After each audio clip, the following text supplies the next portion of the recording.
مرزا غلام قادیانی الخنزیر نہ صرف کذاب تھا بلکہ وہ اللہ کا رب العالمین کا سب سے بڑا دشمن تھا۔ جہاں اس بات کو ہم نے قرآن سے مختلف پہلوں سے آپ کے اوپر واضح کیا، وہیں پر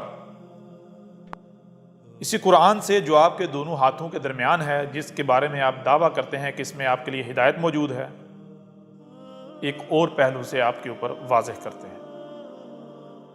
اس کے بعد جبکہ حق ہر پہلو سے ہر لحاظ سے کھل کر واضح ہو جائے، آپ ہدایت کا سودا کرتے ہیں یا پھر گمراہی کا، یہ آپ کے اپنے اختیار میں ہے۔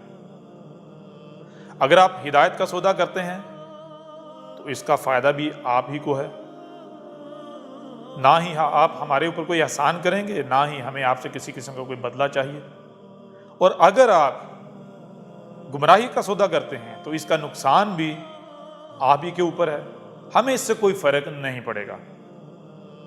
لہٰذا اگر کوئی یہ سمجھتا ہے کہ وہ اگر اس دعوت کو تسلیم کرتا ہے تو ہمارے اوپر کوئی احسان کرے گا، یا ہم یہ چاہتے ہیں کہ وہ اس دعوت کو تسلیم کرے، ہم نے کوئی گروہ بنانا ہے، ہمیں کوئی تعداد چاہیے، افراد چاہیے، تو وہ اپنی اس غلط فہمی کو دور کر لے۔ ہمیں اس کی کسی قسم کی کوئی حاجت، کوئی ضرورت نہیں ہے۔ یہ حق ہے اور حق فقیر نہیں ہے، محتاج نہیں ہے، حق الغنی ہے۔ تو بہرحال آتے ہیں قرآن کی طرف، اور ایک اور پہلو سے مرزا غلام قادیانی کی حقیقت کو آپ کے سامنے رکھتے ہیں۔ اس وقت ہمارے سامنے ہے سورہ البقرہ، سورت کا نمبر 2 ہے اور آیت کا نمبر ہے 101۔ لیکن دین قادیان جو کہ غلیظ ترین گٹر ہے، اس گٹر کے مطابق اس آیت کا نمبر ہے 102۔ وَلَمَّا جَاءَهُمْ رَسُولٌ مِّنْ عِندِ اللَّهِ مُصَدِّقٌ لِمَا مَعَهُمْ نَبَذَ فَرِيقٌ مِّنَ الَّذِينَ أُوتُوا الْكِتَابَ کتاب اللہ وراء ظہورہم کأنہم لا یعلمون۔ اس آیت میں کہا جا رہا ہے وَلَمَّا جَاءَهُمْ رَسُولٌ مِّنْ عِندِ اللَّهِ، وا اور لما، وہ جس کا وعدہ کیا گیا تھا وہ رسول آ گیا۔ اور کیسے آیا، کہاں سے آیا؟ جاءہم، ان میں انہی سے آیا، ان میں انہی سے آ گیا۔ کون آ گیا؟ رسول ہے۔ کہاں سے آیا؟ من عند اللہ، اللہ کے ہاں سے۔ اب آگے بڑھنے سے پہلے ایک بات آپ کے اوپر واضح کرنا بہت ضروری ہے، اور آپ کا اس بات کو اپنے ذہن میں رکھنا، اپنے سامنے رکھنا بہت ضروری ہے۔ اگر آپ اسے سامنے رکھیں گے تو حق کو پہچاننا آپ کے لیے انتہائی آسان ہو جائے گا۔ اس کے لیے آپ ایسا کریں، سورہ الذاریات کھول لیں، سورت کا نمبر ہے 51 اور اس کی آیت ہے 49، لیکن دین قادیان کے مطابق آیت کا نمبر ہے 50۔ اس میں کہا گیا وَمِن كُلِّ شَيْءٍ خَلَقْنَا زَوْجَيْنِ۔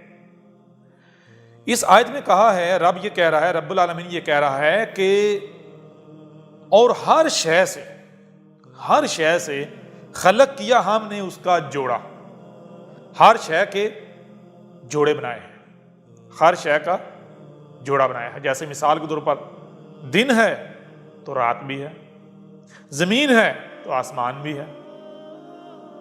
آپ کسی بھی ڈائریکشن میں لیں، کسی بھی سمت میں لیں، آپ کو ہر شے سے اس کا جوڑا ملے گا۔ جیسے دوست ہے تو دشمن بھی ہے۔ ایسے ہی اب اس قانون کو، اس اصول کو سامنے رکھتے ہوئے آگے بڑھنا ہے۔ قرآن یہ کہہ رہا ہے وَلَمَّا جَاءَهُمْ رَسُولٌ مِّنْ عِندِ اللَّهِ، بتایا جا رہا ہے کہ جو رسول رب کے ہاں سے، اللہ کے ہاں سے آیا ہے۔ اب ہر شے سے اس کا جوڑا ہے، تو ایک رسول وہ جو اللہ کے ہاں سے آیا ہے، تو پھر اس کا جوڑا کیا ہے؟ سچے کا جوڑا، جھوٹا یعنی کذاب۔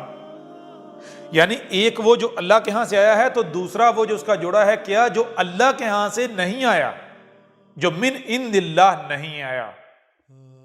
اب اس آیت میں جو اللہ کے ہاں سے آیا ہے اس کی پہچان بتائی جا رہی ہے۔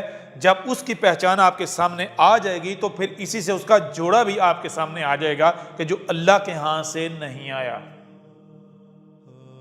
سب سے پہلی بات، آج سے 14 صدیہ قبل محمد کے ذریعے رب العالمین نے رب نے آپ سے یہ وعدہ کیا تھا کہ جب دوبارہ دنیا میں ایسا وقت آئے گا، یعنی ضلال مبین 100% گمراہیاں آئیں گی، تو پھر ہم اپنا رسول بھیجیں گے، مسیحا بھیجیں گے، مسیح موت جو ہے وہ آئے گا۔ وعدے کے مطابق مسیح آئے گا، یعنی رسول آئے گا۔ تو جب وہ وقت آئے گا، وہ رسول آئے گا، تو اس کی پہچان کیا ہوگی؟ وہ پہچان اس آیت میں بالکل کھول کر واضح کر دی، اور نہ صرف یہ واضح کر دیا کہ اس کی پہچان کیا ہوگی، بلکہ یہ بھی واضح کر دیا کہ ہر شے سے اس کا جوڑا ہے، تو سچے کے آنے سے پہلے جھوٹا بھی ضرور آئے گا، کذاب بھی آئے گا، کذاب بھی آئیں گے۔ تو اس سے پہلے ہم آپ کے اوپر واضح کر چکے کہ رسول کب آتا ہے۔ سورہ آل عمران میں بھی آپ کے اوپر واضح کیا کہ رسول کی بعثت کے حوالے سے رب کا قانون کیا ہے، وَإِن كَانُوا مِن قَبْلُ لَفِي ضَلَالٍ مُبِينٍ۔ یہی بات سورہ الجمعہ میں بتائی، وَإِن كَانُوا مِن قَبْلُ لَفِي ضَلَالٍ مُبِينٍ، یعنی کہ رسول کو تب بھیجا جاتا ہے، رسول تب آتا ہے جب اس کے آنے سے پہلے جس قوم میں جن لوگوں میں رسول بھیجا جانا ہوتا ہے ان کا 100% گمراہیوں میں ہونا لازم ہے۔ اور آپ کے اوپر یہ بھی بات بالکل کھول کر واضح کر دی، اس قرآن میں جگہ جگہ یہ بات واضح کی، کہا کہ ہم نے تمہیں دیکھو کیسا تخلیق کیا، ذرا اپنی تخلیق میں تو غور کرو۔ جب تم اپنی تخلیق میں غور کرو گے، تمہارے اوپر یہ بات بالکل کھل کر واضح ہو جائے گی کہ ہم نے تمہیں نہ صرف سننے دیکھنے بلکہ جو سنائی اور دکھائی دیتا ہے اسے سمجھنے والا تخلیق کیا۔ کہ ہم نے تمہیں ایسا تخلیق کیا یا نہیں کیا؟ جب ایسا تخلیق کیا تو پھر جو سنائی اور دکھائی دے رہا ہے اسے سمجھو۔ اب جب جو آپ کو سنائی اور دکھائی دے رہا ہے، جب آپ اسے سمجھیں گے تو ایک بات آپ کے سامنے آتی ہے، وہ کیا ہے کہ جب رب نے یہ قانون بنا دیا ہے، رب العالمین نے یہ قانون بنا دیا ہے کہ رسول صرف تب آتا ہے جب ضلال مبین، یعنی 100% گمراہیاں ہوتی ہیں۔ جب ہوتی ہی 100% گمراہیاں ہیں تو اس وقت پھر وہ لوگ جو 100% گمراہیاں وہ کیسے پہچان لیں گے یہ سچا ہے یا جھوٹا؟ کیونکہ اگر سچا آتا ہے، لوگ اس کو کفر و کذب کر دیتے ہیں، تو ان کے پاس یہ بہانہ ہوگا کہ اے رب ہم تو تھے ہی گمراہیوں میں، ہم اسے کیسے پہچانتے ہیں، ہم تو تھے ہی گمراہ، 100% گمراہیوں میں تھے۔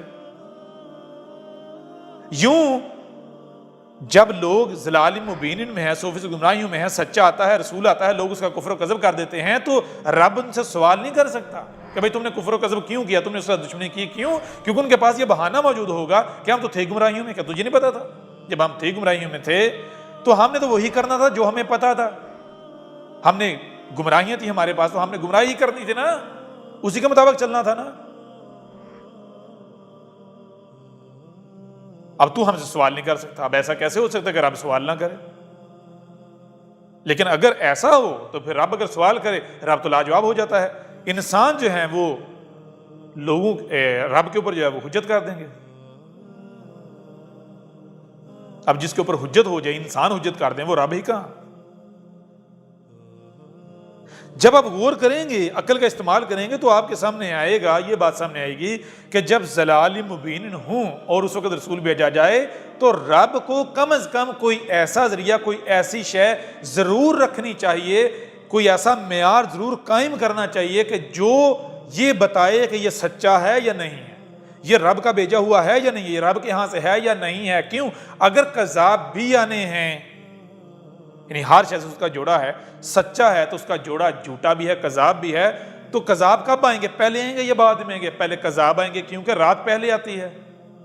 اگر سچا پہلے آ جائے تو سچے کے آنے کے بعد تو کذاب کے آنے کا دروازے بند ہو جاتا ہے، کیونکہ دنیا روشن ہو جاتی ہے نا۔ جیسے دیکھیں نا، سورج آیا، سچا کیا ہوتا ہے؟ رب کا بھیجا ہوا رسول کیا ہوتا ہے؟ سورج۔ تو سورج کے آ جانے کے بعد کیا کسی لائٹ کی ضرورت پیش آتی ہے؟ سوال پیدا نہیں ہوتا۔ اگر کوئی لائٹ جلائی بھی جائے تو وہ اپنے آپ کو، دوسروں کو اپنی طرف متوجہ کر پاتی ہے؟ وہ اپنے آپ کو یہ ثابت کر پاتی ہے کہ بھئی میری کوئی وقت، کوئی ویلیو ہے، تمہیں میری ضرورت ہے؟ نہیں۔ بالکل ایسا ہی جب سچا آ جاتا ہے تو حق اس کھل کر واضح ہو جاتا ہے، نہار یعنی دن نکل آتا ہے کہ اب جھوٹا چاہ کر بھی نہیں آ سکتا۔ اس لیے جھوٹے کب آئیں گے؟ سچے کے آنے سے پہلے۔ جب سچے کے آنے سے پہلے جھوٹے بھی آنے ہیں تو رب کو کم سے کم کوئی ایسا معیار تو رکھنا چاہیے نا، کوئی ایسی شے رکھنی چاہیے کہ جو لوگوں کے اوپر واضح کرے بھائی یہ سچا ہے اور یہ جھوٹے ہیں، جو سچ اور جھوٹ کا تعین کرے تاکہ کل کو لوگ بہانہ نہ بنا سکیں۔ اور وہ معیار کیا ہے؟ مثال کے طور پر اگر وہ معیار رب کوئی ایسا سامنے رکھے کہ جو کہ چھو منتر کر کے سامنے لے آیا جائے تو لوگ کہیں کہ بھائی ہمیں کیا پتا، ہمارے لیے کون سا حجت ہے؟ لہذا معیار کون سا ہونا چاہیے؟ معیار بھی وہ ہونا چاہیے جو لوگ خود اپنے سینوں سے لگا کر رکھیں، کل کو یہ نہ کہہ سکیں کہ بھائی ہمیں اس پر اعتماد نہیں، اس معیار پر ہمیں اعتماد نہیں ہے، یہ ہمارے لیے معیار ثابت نہیں ہوتا۔ اور وہ معیار کون سا ہے؟ وہ اب آپ کے اوپر یہ بات بالکل کھل کر واضح ہوگی کہ جیسے بنی اسرائیل میں عیسیٰ ابن مریم آیا تھا تو عیسیٰ ابن مریم نے کیا کہا تھا؟ عیسیٰ ابن مریم نے کہا تھا کہ اے لوگو تم مجھے کذاب کہتے ہو، تم مجھے کہتے ہو کہ تو بھی جو سچے کے آنے سے پہلے جھوٹے آتے ہیں ان میں سے ایک جھوٹا ہوں، تم مجھے یہ کہتے ہو کہ جو سچے کے آنے سے پہلے کذاب آتے ہیں تو ان کذابوں میں سے کذاب ہے۔ تو پھر ایسا کرو تم کھولو وہ جو تمہارے دونوں ہاتھوں کے درمیان ہے کتاب اللہ سے، رب کا کتب کیا ہوا، یعنی وہ لٹریچر جس کے بارے میں تم خود یہ مانتے ہو، کلیم کرتے ہو کہ یہ لٹریچر، یہ کتاب، یہ رب کا اتارا ہوا ہے، رب کا بھیجا ہوا ہے، جو تمہارے دونوں ہاتھوں کے درمیان ہے، جسے تم اپنے لیے ہدایت کا ذریعہ تسلیم کرتے ہو، مانتے ہو، اسے کھولو۔ اگر تم میری تصدیق اس میں موجود ہے، وہ لٹریچر میری تصدیق کرتا ہے تو میں سچا، اگر وہ مجھے ریجیکٹ کرتا ہے، اس میں میری تصدیق تم نہیں پاتے تو میں کذاب۔ ٹھیک ہے، آجو میدان میں۔ اب یہاں پر عیسیٰ ابن مریم کا کفر و کذب کرنے والے ہلاک ہو گئے، مارے گئے، ان کی زبانیں کٹ گئیں، کیونکہ جو ان کے دونوں ہاتھوں کے درمیان تھا وہ ان کو عیسیٰ ابن مریم نے نہیں دیا تھا، وہ موسیٰ سے چلا آ رہا تھا کتاب اللہ کے نام پر، اور وہ لوگ خود سینوں سے لگا کر چلے آ رہے تھے۔ وہ خود کہتے تھے کہ یہ رب کا، اللہ کا، رب العالمین کا اتارا ہوا ہے اور یہ ہمارے لیے حجت ہے، اس میں کوئی بات غلط ہو ہی نہیں سکتی، یہ حق ہے۔ لہٰذا اب اگر وہ چیز، وہ لٹریچر، وہ کتاب جو وہ خود گواہی دے رہے ہیں کہ یہ رب کی طرف ہے، اگر وہی تصدیق کرتی ہے تو پیچھے کوئی عذر رہے گا؟ بالکل نہیں، بالکل عین اسی طرح رب نے کیا کیا؟ رب کو پتا تھا کہ جب میرا قانون ہے، میں رسول صرف تب بیس کرتا ہوں جب ضلال مبین ہوتی ہیں، اس وقت میں رسول بھیجوں گا تو لوگ تو کفر و کذب کریں گے، کیوں؟ وہ ہیں گمراہ۔ تو کیا ان کے لیے کوئی پیمانہ، کوئی معیار نہیں رکھنا چاہیے؟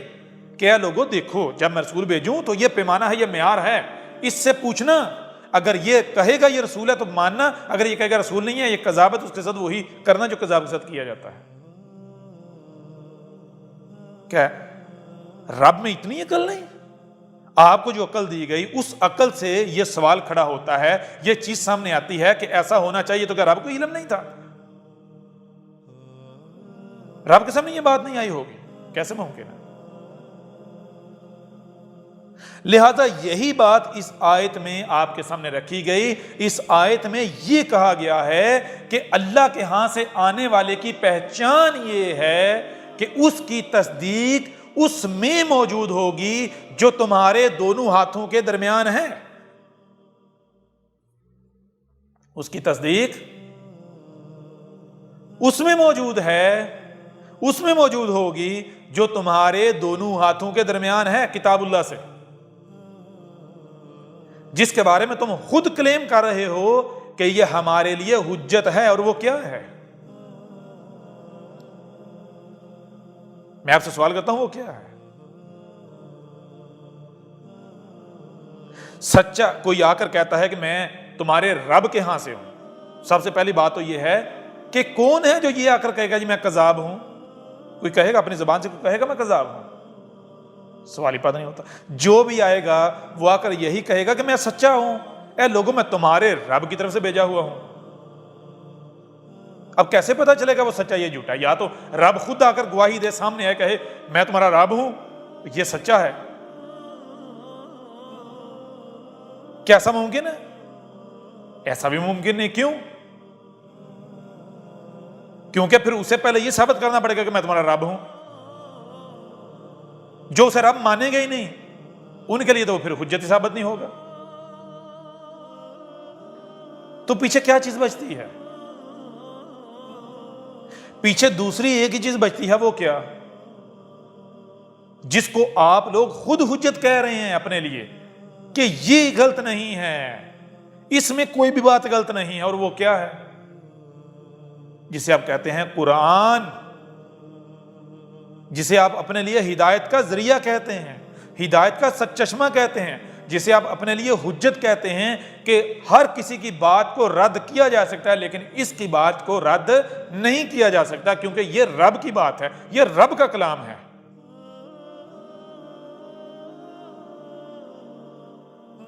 اور کون سینوں سے لگاتا چلا آیا اسے؟ کیا آپ خود سینوں سے نہیں لگاتے چلے آئے؟ یہی بات اس قرآن میں، اس آیت میں کہی گئی ہے کہ بتایا ہمیں پتا ہے، ہم جانتے ہیں کہ ہم نے ہر شے سے اس کا جوڑا بنایا ہے، سچا ہے تو جھوٹا، کذاب بھی. ہم جانتے ہیں کذاب بھی آئیں گے. تو کہیں ایسا نہ ہو کہ لوگ ان کذابوں کے پیچھے چل پڑیں. کذاب ہے یا سچا ہے، ہمارے ہاں سے آیا ہے یا کذاب ہے جھوٹا ہے، یہ فیصلہ کرنے کے لیے ہی ہم نے یہ قرآن آج سے 14 صدیہ قبل تمہیں دے دیا تھا. ٹھیک ہے نا؟ صرف اس بات کا فیصلہ کرنے کے لیے، اس مقصد کے لیے قرآن ہم نے اتارا تھا. اور کیا تم خود نسل در نسل سینوں سے لگائے نہیں چلے آ رہے؟ خود اسے حجت نہیں مانتے؟ تو کہا کہ سچے کی پہچان یہ ہے، جو اللہ کے ہاں سے آیا ہے اس کی پہچان یہ ہے کہ اس کی تصدیق اس قرآن میں موجود ہوگی، یہ قرآن اس کی تصدیق کرے گا. یہ اس آیت میں کہا گیا. اور جو من عند اللہ، اللہ کے ہاں سے نہیں ہوگا، جو کذاب ہوگا اس کی پہچان کیا ہے؟ یہ قرآن اس کی تصدیق نہیں کرے گا. جسے تم اپنے لیے حجت مان رہے ہو یہ قرآن اس کی تصدیق نہیں کرے گا. اب آئیں اس آیت کی طرف. اب اس آیت کی روشنی میں یہ بات بالکل کھل کر واضح ہو جائے گی کہ مرزا غلام قادیانی سچا تھا یا جھوٹا.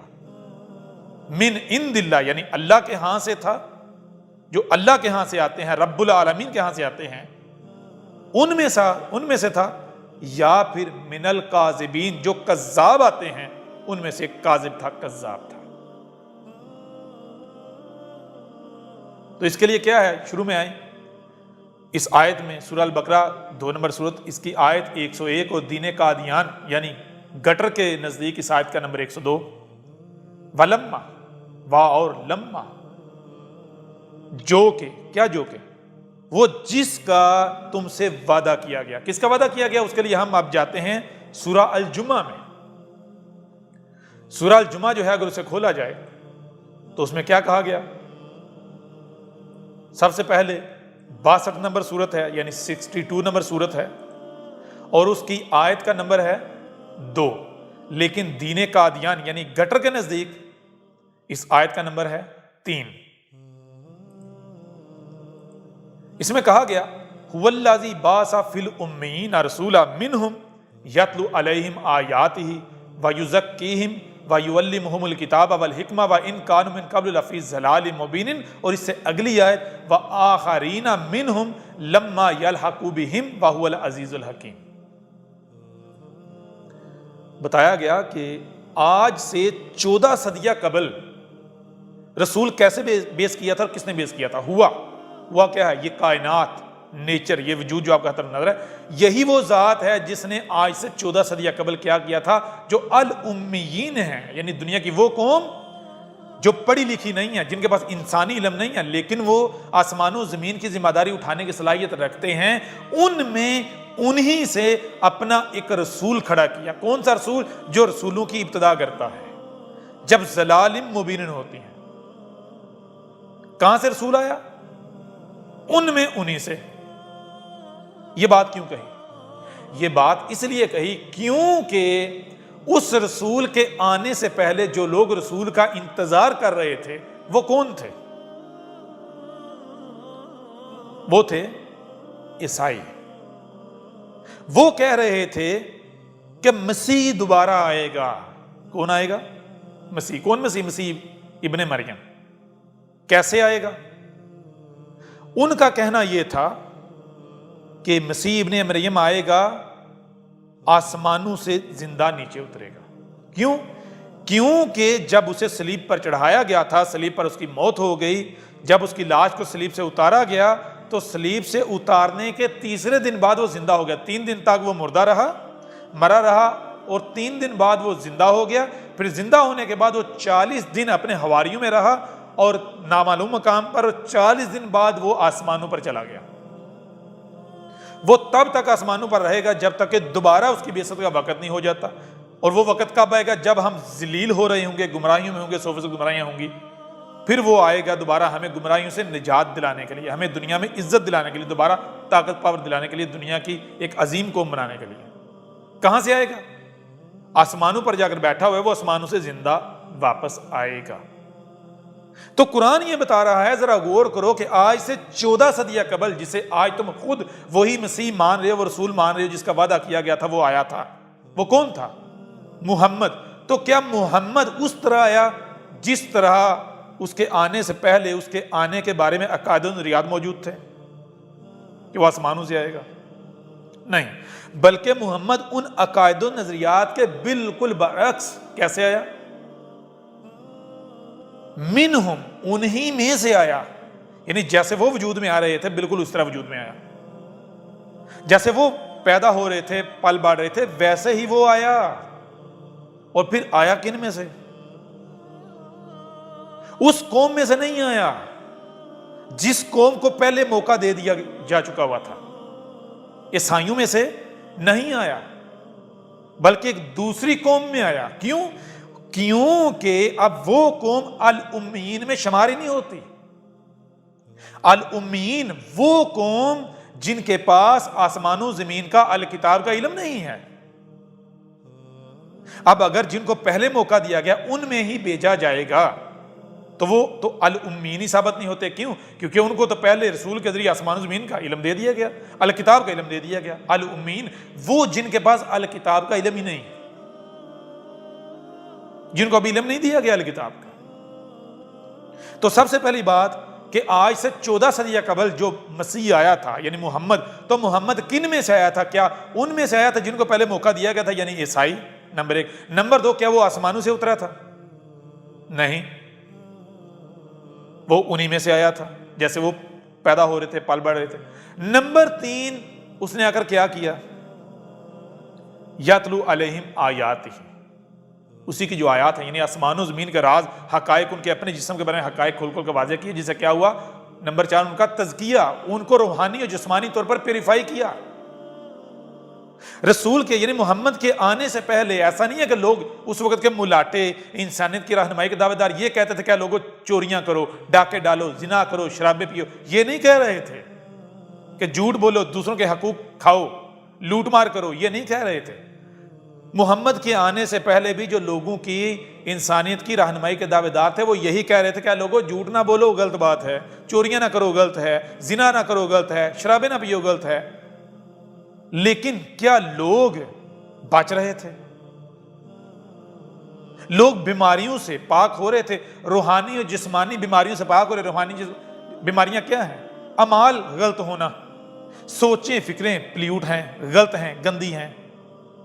پھر جو اعمال ہیں وہ پلیوٹ ہیں، وہ گندے ہیں. پھر اجسام جو ہیں جسمانی طور پر وہ بھی طرح طرح کی بیماریاں، خامیاں، خرابیاں لاحق ہیں. تو کیا محمد کے آنے سے پہلے جو لوگ واعظ و تقاریر کر رہے تھے، کیا ان تقریروں کی بنیاد پر لوگ ٹھیک ہو رہے تھے؟ نہیں. کیوں ٹھیک نہیں ہو رہے تھے؟ کیونکہ ان کو جڑ کا، اصل بنیاد کا پتہ ہی نہیں تھا. تو محمد جو سچا آیا، سچے کی پہچان کر دی، سچے نے آ کر واضح کیا. یہ تو ہر کوئی کہہ رہا ہے کہ چوری کرنا غلط ہے، جھوٹ بولنا غلط ہے، برائی ہے، ڈاکہ ڈالنا برائی ہے، دوسروں کے حقوق مارنا برائی ہے، یہ تو ہر کوئی کہہ رہا ہے۔ کیا اس کے باوجود دنیا ٹھیک ہو رہی ہے؟ نہیں۔ کیا اس کے باوجود چور چوریاں چھوڑ رہے ہیں، جھوٹے جھوٹ بولنا چھوڑ رہے ہیں، فساد کرنے والے فساد چھوڑ رہے ہیں، لوگوں کے اجسام ٹھیک ہو رہے ہیں؟ نہیں۔ کیوں نہیں؟ کیونکہ کسی کو پتہ ہی نہیں کہ جھوٹ کی بنیاد کیا ہے، چوری کی بنیاد کیا ہے، روحانی اور جسمانی بیماریوں کی بنیاد کیا ہے۔ ٹھیک ہے نا؟ تو محمد نے آ کر یہ واضح کیا، یعنی سچے نے آ کر یہ واضح کیا کہ اپنی تخلیق میں غور کرو، جو تم اعمال کرتے ہو یہ اعمال تم کرتے کیسے ہو؟ اعمال جو ہیں یہ کیا؟ یہ سب سے پہلے تمہارے اجسام کے اندر جنم لیتے ہیں، تمہارے اجسام کے اندر جنم لیتے ہیں۔ کیسے؟ تمہاری سوچوں، تمہاری فکروں، تمہارے خیالات کے ذریعے۔ پھر وہ جو سوچیں، فکریں، خواہشات ہوتی ہیں جو پاورفل ہوتی ہیں، وہ تمہارے اعضاء کے اوپر غالب آ جاتی ہیں اور تم عمل کی صورت میں انہیں جنم دے دیتے ہو۔ تو جب تک تمہاری سوچیں فکریں پاک نہیں ہوں گی، تمہارے اعمال کیسے پاک ہوں گے؟ سوال ہی پیدا نہیں ہوتا۔ اب سوچیں فکریں وہ تمہارے اپنے اختیار میں نہیں ہیں۔ کیوں؟ اب تمہیں غور کرنا پڑے گا کہ جو سوچیں ہیں، فکریں ہیں، وہ وجود میں کیسے آتی ہیں؟ وہ کیسے آتی ہیں؟ وہ جب تم غور کرو گے تمہیں پتا چلے گا کہ جو تم کھاتے ہو، جو رزق تم کھاتے ہو، وہ تمہارے جسم میں جا کے دو حصوں میں تقسیم ہوتا ہے، کنورٹ ہوتا ہے۔ ایک وہ جو تمہارا ظاہری جسم، یہ جو جسم ہے اس کی صورت اختیار کرتا ہے، اور رزق کا دوسرا حصہ جو ہے وہ کیا کرتا ہے؟ وہ انرجی میں کنورٹ ہوتا ہے۔ دو طرح کی انرجی، وہ جو دو طرح کی انرجی ہے وہ تمہارے جسم میں جب آپس میں اختلاط کرتی ہے تو اس انرجی کا جو ری ایکشن ہے اسے تم سوچوں کا، فکروں کا، خواہشات کا نام دیتے ہو۔ لہذا اگر تمہارا رزق جو ہے وہ پرفیکٹ ہوگا، خالص ہوگا، متوازن ہوگا، تو تمہاری سوچیں فکریں متوازن، تمہارا سننا دیکھنا متوازن، تمہارا سمجھنا متوازن، لہذا پھر تمہارے اعمال بھی متوازن ہو جائیں گے۔ جب تمہارا رزق متوازن ہوگا تو نہ صرف تمہاری سوچیں فکریں، تمہارے اعمال، بلکہ اجسام بھی متوازن ہو جائیں گے۔ یہ آ کے سچے نے، یہ سچے اور جھوٹے کی پہچان تھی۔ ایسا نہیں تھا کہ محمد کے آنے سے پہلے دنیا میں انسانیت کے رہنمائی کے دعوے دار یعنی ملاٹے نہیں تھے، یا عیسیٰ ابن مریم کے آنے سے پہلے انسانوں کے رہنمائی کے دعوے دار ملاٹے نہیں تھے۔ ہر رسول کے آنے سے پہلے دنیا میں انسانیت کی رہنمائی کے دعوے دار موجود تھے، اور وہ یہی کہہ رہے تھے کہ چوری غلط ہے، جھوٹ بولنا غلط ہے، ڈاکے ڈالنا غلط ہے، یہ جرائم ہیں، یہ گناہ ہیں، یہ نہ کرو، یہی کہہ رہے تھے۔ لیکن اس کے باوجود دنیا میں یہ چیزیں ختم نہیں ہو رہی تھی بلکہ الٹا بڑھ رہی تھی۔ محمد کے آنے سے پہلے بھی بہت سارے آئے جنہوں نے یہ دعویٰ کیا کہ ہم رب کے بھیجے ہوئے ہیں، لیکن وہ اپنے آپ کو سچا ثابت نہیں کر پائے۔ کیوں نہیں کر پائے؟ کیونکہ ان کے آنے کے بعد لوگ جو ان کی دعوت کو مان رہے تھے ان کے اندر خامیاں خرابیاں ویسی کی ویسی موجود، نہ صرف ویسی کی ویسی بلکہ اور بڑھ گئی۔ اور سچے کی پہچان یہ تھی کہ جب سچا آیا ہے تو جو اس کی دعوت کو ماننے والے ہیں، جو اس کی دعوت کے اوپر چلنے والے ہیں، تو قرآن کہہ رہا ہے وَيُزَكِّيهِمْ، جو اس کی دعوت کے پیچھے چل رہے ہیں، جو وہ کہہ رہے ہیں اس کو مان رہے ہیں، وہ روحانی و جسمانی طور پر پیوریفائی، پاک ہو رہے ہیں۔ ان کے اندر سے ہر طرح کی جسمانی بیماریاں اور روحانی بیماریاں بھی ختم ہو رہی ہیں۔ ان کی جسمانی بیماریاں بھی ختم ہو رہی ہیں اور ان کی روحانی بیماریاں بھی، یعنی کہ ان کی سوچیں، ان کی فکریں، ان کے اعمال بھی خالص پاک ہو رہے ہیں۔ اس کے ماننے والے چاہ کر بھی جھوٹ نہیں بول پاتے، چاہ کر بھی چوری نہیں کر پاتے، چاہ کر بھی ڈاکہ نہیں ڈالتے، چاہ کر بھی کچھ غلط نہیں کر پاتے۔ ٹھیک ہے نا؟ تو پھر آگے وَيُعَلِّمُهُمُ الْكِتَابَ، جب پیوریفائی کرتا ہے تو اس کے بعد کیا آتا ہے؟ الکتاب کا علم۔ اور الکتاب کے علم کے بارے میں اسی قرآن میں رسول کے بارے میں کہا کہ جو ہمارا رسول ہے اسے بھی ایک وقت تک یہ نہیں پتا تھا الکتاب کیا ہے، وہ بھی اسی کو الکتاب سمجھتا رہا جس کو اکثریت الکتاب کہتی رہی، یا جس پر اس نے اپنے آباء و اجداد کو پایا، جس کو اس کے آباء و اجداد الکتاب کہہ سمجھ رہے تھے۔ کس کو؟ جب تک ہم نے اس کی رہنمائی نہیں کی، ہم نے اس کے اوپر حق واضح نہیں کیا، تب تک وہ بھی اسی کو الکتاب سمجھ رہا تھا جس کو باقی معاشرہ، باقی لوگ، اس کے آباء و اجداد بڑے جو ہیں وہ الکتاب کہہ رہے تھے. کیا وہ جو پیچھے رسول چھوڑ کر گیا وہ الکتاب ہے؟ لیکن بعد میں پتا چلا الکتاب کیا ہے. الکتاب تو وہ ہے جس کے اوپر عمل کرنے سے، جس کے علم سے آپ دنیا میں ایک لازوال قوم بن جاتے ہو. الکتاب وہ ہے جس سے علم آنے سے آپ دنیا کی عظیم ترین قوم بن جاتے ہو. آپ طرح طرح کی جو خامیاں خرابیاں ہوتی ہیں ان سے پاک ہو جاتے ہو. الکتاب تو وہ ہے. والحکمہ، اور الکتاب کے علم کا صحیح استعمال، کب کیا کرنا ہے کیا نہیں کرنا، یہ حکمہ. یہ کس کی پہچان؟ سچی کی پہچان. وَإِنْ كَانُوا مِنْ قَبْلُ لَفِي ضَلَالٍ مُبِينٍ. اور آگے پھر قانون واضح کر دیا. یہ واضح کرتے ہوئے آگے کیا کہا وَآخَرِينَ مِنْهُمْ. آج سے 14 صدیہ قبل کہا کہ جان لو دوبارہ جب ضلال مبین آئیں گی. آج سے 14 صدیہ قبل فیوچر، آج کے وقت کی طرف اشارہ کرتے ہوئے کہا تھا کہ فیوچر میں، مستقبل میں جب دوبارہ ایسا وقت آ جائے گا، ضلال مبین یعنی 100% گمراہیاں آ جائیں گی، رسول کی ضرورت پیش آئے گی، تو ہم کیا کریں گے؟ جیسے تمہارے اولین میں یعنی 14 صدیہ قبل محمد کو بھیجا تھا، بیس کیا تھا، این اسی طرح ہم کیا کریں گے؟ تمہارے آخرین میں بھی اپنا رسول بیس کریں گے. کون بیس کرے گا؟ محمد کے آنے سے پہلے کیا قاعدہ و نظریات تھے؟ عیسائی کیا کہتے تھے؟ اللہ اوپر چڑھ کے بیٹھا ہوا ہے. عیسیٰ ابن مریم آسمانوں پر اوپر اللہ کے پاس جا بیٹھا. نمبر 1 اللہ کہاں ہے؟ اوپر. نمبر 2 عیسیٰ اوپر جا کے بیٹھا ہوا ہے مسیح، اور وہ واپس آئے کہاں؟ آسمانوں سے نیچے آئے گا. تو کیا آج سے 14 صدیہ قبل کسی اوپر بیٹھے ہوئے اللہ نے مسیح بھیجا؟ یا پھر محمد تو اس کائنات کا نیچر کا نمائندہ تھا، اس کائنات کی زبان تھا، اسی کائنات نے، یونیورس نے اسے کھڑا کیا تھا.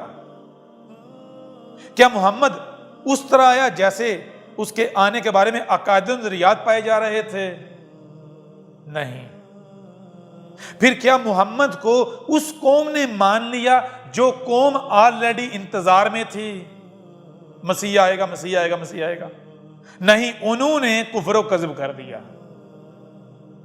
جو انتظار میں تھے انہوں نے کفر و کذب کر دیا. تو بتایا بالکل عین اسی طرح تمہارے آخرین میں بھی رسول بھیجا جائے گا. نمبر 1 جب آخرین میں رسول کی بے صدا وقت آئے گا تو کیا ہوں گے؟ ضلال مبین، 100% گمراہیوں میں ہوں گے. نمبر 2 اس وقت عقیدہ نظریہ یہی پایا جاتا ہوگا جو اس وقت پایا جاتا، کیا کہ مسیح آئے گا. کہاں سے؟ آسمانوں سے آئے گا. نمبر 3 وہ آئے گا تو ہم اسے مان لیں گے. تو کیا ہوا اس وقت؟ ایسا ہی ہوا؟ نہیں. کہا نہیں، تمہارے آخرین میں جب ضلال مبین آئیں گے تو مسیح آئے گا. کہاں؟ کیسے؟ تم میں، تم ہی سے آئے گا. اور جو انتظار کرنے والے ہوگے تم اس کا کفر و کذب کرو گے. وہ آسمانوں سے نہیں آئے گا. تم میں ویسا ہی عقیدہ نظریہ پایا جاتا ہوگا جیسے عیسائیوں میں پایا جاتا تھا، محمد کے آنے سے پہلے پایا جاتا تھا. تو یہ کہا تھا وَآخَرِينَ مِنْهُمْ لَمَّا يَلْحَقُوا بِهِمْ. آج سے 14 صدیہ قبل کہا تھا جان لو آگے فیوچر میں بھی ہم کیا کریں گے؟ مسیح بھیجیں گے، رسول بھیجیں گے، این اسی طرح جیسے محمد کو بیس کیا تھا. تو یہ اب آئیں دوسری طرف قرآن میں کیا کہا گیا جو آپ کے اوپر واضح کیا جا رہا تھا، جو آیت ہم نے آپ کے سامنے رکھی تھی، سورہ البقرہ 2 نمبر سورت کی آیت نمبر 101 اور دین قادیان یعنی دنیا کے غلیظ ترین گٹر کا نزدیک آیت کا نمبر 102 وَلَمَّا جَاءَهُمْ رَسُولٌ مِّنْ عِنْدِ اللَّهِ مُصَدِّقٌ لِمَا مَعَهُمْ نَبَذَ فَرِيقٌ مِّنَ الَّذِينَ أُوتُوا الْكِتَابَ كِتَابَ اللَّهِ وَرَاءَ ظُهُورِهِمْ كَأَنَّهُمْ لَا يَعْلَمُونَ. یہ کہا کہ وَلَمَّا اور جو کہ یعنی جس کی بعثت کا وعدہ کیا گیا تھا آج سے 14 صدیہ قبل قرآن کے نزول کے وقت، اس قرآن کے نزول کے وقت جب یہ قرآن اتارا گیا اس وقت جس کی بعثت کا، جس رسول کی، جس مسیح کی بعثت کا وعدہ کیا گیا تھا، جب وہ آ گیا، جب وہ وقت آ گیا تو وہ کہاں سے آیا؟ جاءہم، اس وقت جو لوگ موجود ہیں ان میں انہی سے آیا ہے، نہ کہ اس کے آنے سے پہلے جو عقیدہ نظریہ پایا جاتا ہے کہ آسمانوں سے آئے گا، آسمانوں سے۔ نمبر ایک، جب وقت آ گیا ہے تو کہاں سے آیا ہے؟ ان لوگوں میں انہی سے آیا ہے۔ نمبر دو کیا ہے؟ رسول ہوں، رسول ہے، رب کا بھیجا ہوا ہے۔ نمبر تین، من عند اللہ، اللہ کے ہاں سے آیا ہے، یعنی اللہ کے ہاں سے جو آئے گا اس کی پہچان کیا ہوگی؟ وہ لوگوں کی خواہشات کے مطابق نہیں آئے گا۔ وہ آ کر یہ نہیں کہے گا کہ اے لوگو میں معجزات کے ساتھ آیا ہوں، میں الہی نشانوں کے ساتھ آیا ہوں، نہیں۔ وہ یہ نہیں کہے گا کہ اے لوگو میں تو آسمانوں سے اترا ہوں، جیسے تم کہہ رہے اس طرح اترا ہوں، نہیں۔ وہ لوگوں کی خواہشات نہیں آئے گا، بلکہ تم میں تم ہی سے آئے گا۔ اور جب آ گیا ہے من عند اللہ تو آگے کیا ہے؟ مصدقوں، اس کی تصدیق موجود ہے، تصدیق کر رہا ہے، سچا کہہ رہا ہے۔ کون؟ لما معہم، جن لوگوں میں آیا ہے، وہ جو لوگ ہیں جس کے ساتھ رہنمائی کے دعوے دار ہیں، ان کے ساتھ جو ہے، جس کے ساتھ وہ رہنمائی کے دعوے دار ہیں کہ اس میں ہمارے لیے رہنمائی ہے، یہ ہے ہمارے لیے رہنمائی، وہ تصدیق کر رہا ہے۔ وہ کیا ہے؟ یہ جو آپ کے دونوں ہاتھوں کے درمیان ہے، قرآن۔ تو آگے کہا گیا نبذ فریق من الذین اوتوا الکتاب کتاب اللہ وراء ظہورہم۔ تو آگے بتایا ہے جب من عند اللہ، یعنی اللہ کے ہاں سے آ گیا ہے، سچا آ گیا ہے، تو اس کی پہچان کیا ہے؟ اس وقت وہ لوگ جن میں بھیجا گیا ہے وہ گروہ میں تقسیم ہیں، وہ فرقہ در فرقہ تقسیم ہیں، وہ جتنے فرقہ در فرقہ تقسیم ہو سکتے ہیں وہ فرقہ در فرقہ تقسیم ہیں۔ نہ صرف فرقہ در فرقہ تقسیم ہے، بلکہ ان فرقوں میں جن لوگوں کو الکتاب دی گئی، جن کو انسانیت کی، ان لوگوں کی رہنمائی کی ذمہ داری دی گئی، یعنی ان ملاٹوں کا معاملہ یہ ہے، انسانیت کی لوگوں کی رہنمائی کے دعوے داروں کا معاملہ یہ ہے کہ جو کتاب اللہ ہے انہوں نے رسول کے مقابلے پر کتاب اللہ کو اپنی پیٹھوں کے پیچھے پھینک دیا ہے اور خود اپنا اب ظاہر کر رہے ہیں۔ کیا کہہ رہے ہیں؟ کہہ رہے ہیں لوگوں یہ کذاب ہے، یہ مجرم ہے، یہ فراڈیا ہے، یہ دھوکے باز ہے، یہ گندا ہے، یہ فلاں ہے، یہ ڈنگا ہے، یعنی اس کے اوپر بکواسات کر رہے ہیں، اس کے اوپر تہمتیں باندھ رہے ہیں، ملامتیں باندھ رہے ہیں، اس کو برا بھلا کہہ رہے ہیں، اس کو دشمنی اس کے ساتھ کر رہے ہیں۔ اور کیسے کر رہے ہیں؟ کتاب اللہ سے نہیں۔ بھائی اگر یہ اللہ کے ہاں سے نہیں ہے، یہ کذاب ہے، تو پھر کیا کتاب اللہ سے تم زیادہ پاورفل ہوگے؟ اس قرآن سے زیادہ طاقت تمہارے پاس آ گئی، اس قرآن سے زیادہ علم ہے تمہارے پاس؟ اگر کذاب ہے تو اٹھاؤ قرآن سے ثابت کرو کہ یہ کذاب ہے۔ تو قرآن کہہ رہا نہیں، جان لو من عند اللہ، جو اللہ کے ہاں سے آئے گا، جو سچا آئے گا، اس کی پہچان یہ ہوگی کہ جو کتاب اللہ ہے، جو قرآن ہے، اس کے مقابلے پر نہیں آئے گا، قرآن اس کے مقابلے پر نہیں آئے گا۔ جو اس وقت قرآن کے دعوے دار ہوں گے، قرآن سے لوگوں کی رہنمائی کے دعوے دار ہوں گے، وہ قرآن کو پیچھے کر دیں گے اور اپنا اب ظاہر کریں گے، گالیاں تو دیں گے، بکواسات تو کریں گے، تہمتیں تو لگائیں گے، ملامتیں تو لگائیں گے، سارا کچھ کریں گے، لیکن قرآن سے اس کا رد نہیں کر پائیں گے، قرآن کو اس کے مقابلے پر نہیں لا پائیں گے۔ کیوں؟ کیونکہ قرآن اور سچا کیا دو ہیں؟ قرآن کو آج سے 14 صدیہ قبل کیوں چھوڑا گیا تھا؟ تمہیں دیا گیا تھا اس لیے دیا گیا تھا کہ جب ہم دوبارہ آئیں گے تو یہ قرآن ہماری تصدیق کرے گا۔ قرآن کو تو رکھا ہی اس لیے تھا، ٹھیک ہے نا؟ اب ذرا غور کریں، سب سے پہلی بات، ہر شخص کا جڑا ہے سچا ہے تو کذاب جھوٹا بھی ہے۔ سچا کون ہے اور جھوٹا کون ہے، یہ فیصلہ کرنے کے لیے قرآن جو آپ کے دونوں ہاتھوں کے درمیان ہے، یہ آپ کو دیا گیا، جس کو آپ خود اپنے لیے حجت تسلیم کرتے ہیں، حجت مانتے ہیں۔ نمبر 3 بتایا کہ جان لو جب رسول کی بعثت، جب مسیح کے آنے کا وقت ہوگا تو اس وقت کذاب بھی آئیں گے. وہ تمام کے تمام کذاب ہوں گے جن کے مقابلے پر قرآن کھڑا ہو جائے گا، جن کی تصدیق قرآن میں موجود نہیں ہوگی، جن کی قرآن تصدیق نہیں کرے گا. جس کے مقابلے پر قرآن آ جائے اس وقت کے انسانیت کی رہنمائی کے دعوے دار جس کے بھی مقابلے پر قرآن لے آئیں وہ کذاب ہوگا. صرف ایک واحد شخصیت ہوگی، سچا ہی ہوگا، جس کے مقابلے پر قرآن نہیں آئے گا. اس وقت کے ملاٹے جو ہیں وہ چاہ کر بھی قرآن کو اس کے مقابلے پر نہیں لا پائیں گے. واحد ایک ہی شخصیت ہوگی، جان لو یہ ہے اس کی پہچان. جس کے مقابلے پر قرآن آ گیا وہ کذاب، اور جس کے مقابلے پر قرآن نہ آیا وہی سچا ہوگا، اور وہ ایک ہی ہوگا. ہر شخص اس کا جوڑا ہے. اب میں آپ سے سوال کرتا ہوں کہ مرزا قادیانی کیا عین اسی طرح آیا جیسے محمد آیا تھا، جیسے 14 صدی قبل مسیح آیا تھا، محمد آیا تھا؟ بتائیں ذرا. اسی قرآن میں اٹھا کر دیکھیں قرآن کیا کہتا ہے. قرآن کہتا ہے کہ محمد کیسے آیا، آپ کے اوپر بالکل کھول کے واضح کرتا ہے. محمد نے اگر کیا کیا، لوگوں کو پیوریفائی کیا، ان کو روحانی اور جسمانی طور پر پیوریفائی کیا، زمین میں مکن دلوایا، طاقت دلوائی. اب آئیں مرزا غلام قادیانی کے اوپر. کیا مرزا غلام قادیانی سب سے پہلے اس وقت آیا جب ضلال مبین تھی؟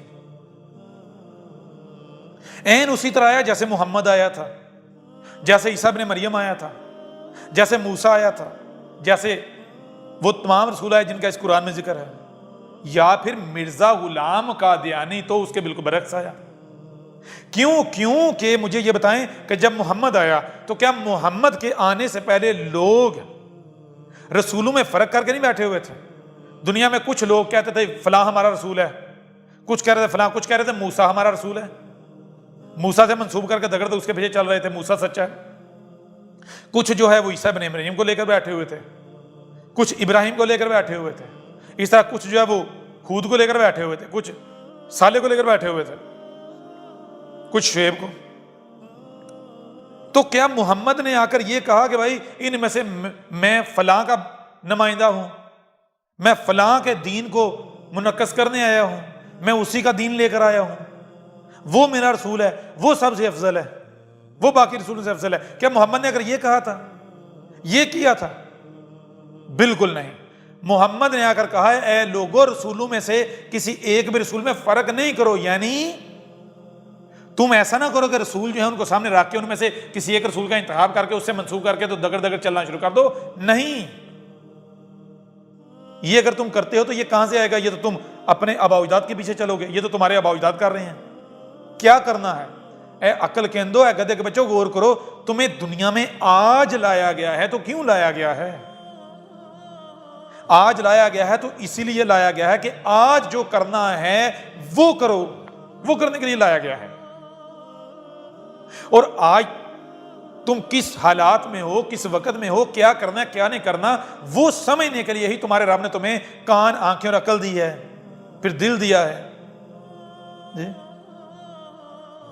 لہٰذا ان صلاحیتوں کا استعمال کرو. جب تم ان صلاحیتوں کا استعمال کرو گے تو پھر تم کیا کرو گے؟ تم وہی کرو گے جو ابراہیم نے کیا تھا، جو ہر رسول نے کیا تھا. تم رسولوں میں سے کسی رسول میں کوئی فرق نہیں کرو گے، الگ نہیں کرو گے، بلکہ تم رسولوں کی لائن میں کھڑے ہو جاؤ گے یا ان کے ساتھیوں میں کھڑے ہو جاؤ گے. ٹھیک ہے نا؟ تو کیا مرزا غلام قادیانی نے یہ کیا؟ نہیں. مرزا غلام قادیانی نے آ کر محمد کے بالکل برعکس کیا کہا؟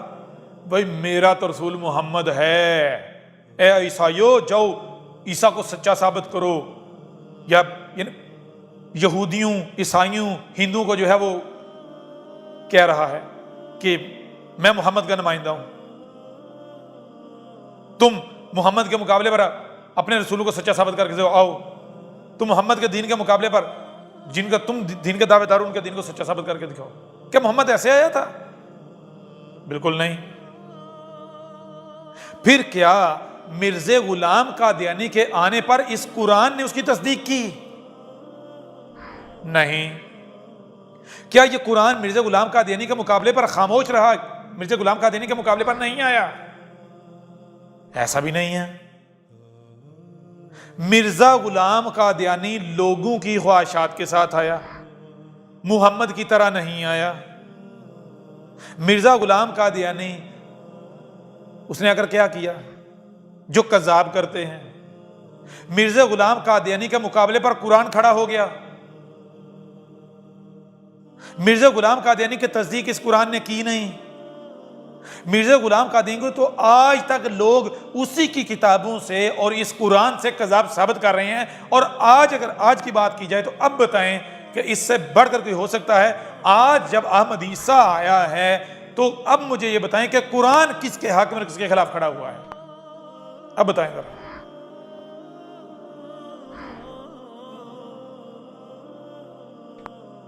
یوں اس آیت سے حق آپ کے اوپر بالکل کھول کر واضح کر دیا۔ اور آگے ایک اور بات جو ہے اس آیت میں واضح کر دی گئی، سامنے رکھی، وہ کیا ہے کہ کہا کہ جب سچا من عند اللہ، وہ رسول جو اللہ کے ہاں سے آیا ہے، اس کی پہچان کیا ہے کہ اس وقت کے جو ملاٹے ہیں، لوگوں کی رہنمائی کے دعوے دار ہیں، ان کا معاملہ کیا ہے کہ وہ کتاب اللہ کو یعنی اس قرآن کو انہوں نے پیچھے پھینک دیا اور اپنا اب ظاہر کر رہے ہیں جو وہ خود ہیں۔ وہ خود کیا ہیں؟ گمراہیوں میں ہے نا، گمراہ ہے نا، تو کیا ہے؟ گالیاں دے رہے ہیں، بکواسات کر رہے ہیں، تہمتیں، ملامتیں، الزامات، کذاب کہہ رہے ہیں، وہی جو ہر سچے کو کہا گیا جو کہ اس قرآن میں ہے، لیکن قرآن سے اس کے مقابلے پر نہیں آ پا رہے۔ ٹھیک ہے نا؟ کیونکہ آگے بتا دیا گیا کأنہم لا یعلمون، اس کی وجہ یہ ہے کہ ان کو علم دیا جا رہا ہے اور وہ یہ حرکت اگر کر رہے ہیں تو وہ اس لیے نہیں کر رہے کہ ان کو پتہ نہیں ہے کہ اس قرآن میں کیا ہے۔ اگر ان کو یہ نہ پتا ہو کہ اس قرآن میں کیا ہے تو وہ قرآن کو اس کے مقابلے پر لے آئیں۔ ان کو علم دیا جا رہا ہے کہ اے دیکھو اس قرآن میں میری تصدیق ہے، یہ پورے کا پورا قرآن میری تصدیق کر رہا ہے۔ تو وہ جو انسانیت کی رہنمائی کے دعوے دار جو ملاٹے ہیں، ان کو پتا ہے کہ ہم چاہ کر بھی اس کے مقابلے پر قرآن نہیں لا سکتے، کیونکہ اگر ہم قرآن اس کے مقابلے پر لے کر آئیں گے تو پھنس جائیں گے، کیوں؟ قرآن اس کی تصدیق کر رہا ہے۔ ان کو علم دیا جا رہا ہے نا، سچا جو ہے وہ کھول کے واضح کر رہا ہے نا، یہ دیکھو یہ قرآن میں میرا ذکر، یہ میرا ذکر، یہ میرا ذکر، یہ میرا ذکر، یہ میرا ذکر، یہ میرا، تو کہاں سے بھاگو گے؟ عام لوگوں کو تو نہیں پتا، لیکن ان کو تو پتا ہے نا قرآن میں کیا ہے، ان کو تو پتا ہے نا یہ سچا ہے یہ جھوٹا ہے۔ عام لوگوں کو تو ظاہر بات ہے عربوں کی زبان نہیں آتی ہے، ان کو نہیں پتا قرآن میں کیا لکھا ہے، وہ تراجم و تفاسیر وغیرہ کے پر انحصار کرتے ہیں۔ لیکن ملاٹوں کو پتا ہے کہ بھائی یہ جو کہہ رہا ہے واقعتاً سچ ہے۔ مثال کے طور پر سورہ محمد ہے، اس میں کیا ہے؟ اس میں بتایا گیا کہ سچے کی پہچان یہ ہے کہ سچا جب آئے گا تو وہ آ کر کیا کہے گا؟ وہ آ کر کہہ رہا ہے کہ اے لوگوں تم کس کا انتظار کر رہے ہو؟ تو لوگ کہہ رہے ہیں ہم تو اشراط الساعۃ کا انتظار کر رہے ہیں، ابھی تو فتنہ دجال آنا ہے، ابھی تو دخان آنی ہے، ابھی تو دابۃ الارض آنا ہے، یاجوج ماجوج کا خروج ہونا ہے، یعنی الساعۃ کی تمام اشراط میں آنا ہے۔ تو وہ آ کر کہہ رہے ہیں کہ وہ سب کا سب آ چکا، میں نے ہر لحاظ سے ہر پہلو سے کھول کر واضح کر دیا، اب پیچھے کیا رہے گا سوائے الساعۃ کے، اس تباہی کے کچھ نہیں رہے گا جو سچے کہنے پر آتی ہے۔ تو کیا یہ محمد نے کہا تھا؟ وہ کہہ رہا ہے فقد جاء اشراطها، کہ تم اپنی تحقیق کر لو، بالآخر تم اسی نتیجے پر پہنچو گے، الساعۃ کی تمام اشراط آ چکی ہیں جن کا تم انتظار کر رہے ہو، سوائے الساعۃ کے کچھ نہیں رہ گیا۔ اب اس قرآن میں یہ کس کا ذکر ہے؟ کیونکہ قرآن کیا کہہ رہا ہے؟ قرآن کہہ رہا ہے یہ آنے والے رسول کا ذکر ہے، یہ اس کی تصدیق ہے۔ سچا اگر یہ کہے گا، وہ آ کر اشراط الساعۃ کو کھول کر واضح کرے گا۔ یہ محمد کا ذکر ہے نہیں، کیوں؟ محمد نے تو یہ کہا تھا کہ اس وقت تک الساعۃ آ ہی نہیں سکتی جب تک کہ یاجوج ماجوج نہ آ جائیں، اس وقت تک الساعۃ آ ہی نہیں سکتی جب تک کہ فتنہ دجال نہ آ جائے، اس وقت تک الساعۃ آ ہی نہیں سکتی جب تک کہ طلوع الشمس من مغربہا یہ نہ ہو جائے، اس وقت تک الساعۃ آ ہی نہیں سکتی جب تک کہ دخان نہ آ جائیں، پوری دنیا کو ڈانپ نہ لیں، اس وقت تک الساعۃ آ ہی نہیں سکتی جب تک کہ دعوت الارض نہ آ جائے، اس وقت تک اسد آ ہی نہیں سکتی جب تک کہ یہ جو اشراط ہیں اسد کی یہ نہ آ جائیں۔ محمد نے تو یہ کہا قرآن میں، سورہ محمد میں ایک رسول ہے وہ یہ کہہ رہا ہے کہ اے لوگوں کس کا انتظار کر رہے ہو؟ وہ کہہ رہے ہیں ہم اشراط الساعۃ کا انتظار کر رہے ہیں، یعنی ان اشراط کا، ان چیزوں کا انتظار کر رہے ہیں جن کا محمد نے ہمارے ساتھ وعدہ کیا تھا کہ یہ آئے گا۔ وہ کہہ رہا ہے جس کے آنے کے بارے میں محمد نے تمہیں اطلاع دی تھی وہ سب کا سب آ چکا ہے، میں نے کھول کھول کے واضح کر دیا ہے۔ تو اب یہ محمد کا ذکر ہے، یہ محمد کے بعد آنے والے رسول کا ذکر ہے۔ تو محمد کے بعد کس رسول نے آنا تھا جس کا انتظار کیا جا رہا ہے؟ مسیح کا، عیسیٰ کا۔ یہ وجہ ہے ان ملاٹوں کو علم ہے اس قرآن میں کیا ہے، ان کو پتا ہے کہ یہ قرآن احمد عیسیٰ کی سچے کی تصدیق کر رہا ہے۔ اس وجہ سے دنیا کا کوئی بھی ملاٹا چاہ کر بھی احمد عیسیٰ کے مقابلے پر قرآن نہیں لا سکتا، قرآن لے کر نہیں آ سکتا، ورنہ وہ ننگا ہو جائے گا، پھنس جائے گا، ذلیل و رسوا ہو جائے گا۔ تو ایسا کیسے وہ خود اپنے آپ کو ننگا کرے؟ پیچھے نکل ایک ہی رستہ بچتا ہے، وہ کیا؟ اسی قرآن میں دوسرے مقام پر بتایا گیا، واضح کیا گیا، جو کہ ہم آگے چل کر آپ کے اوپر واضح کریں گے۔ بتایا گیا سچے کی پہچان یہ ہے کہ نہ صرف وہ قرآن کو پیچھے پھینکیں گے، خود اپنا ظاہر کریں گے، گالیاں بکواسات تہمتیں ملامتیں لگائیں گے، بلکہ وہ ایک کام اور کریں گے، وہ کیا کر کے وہ بلوں میں گھس جائیں گے۔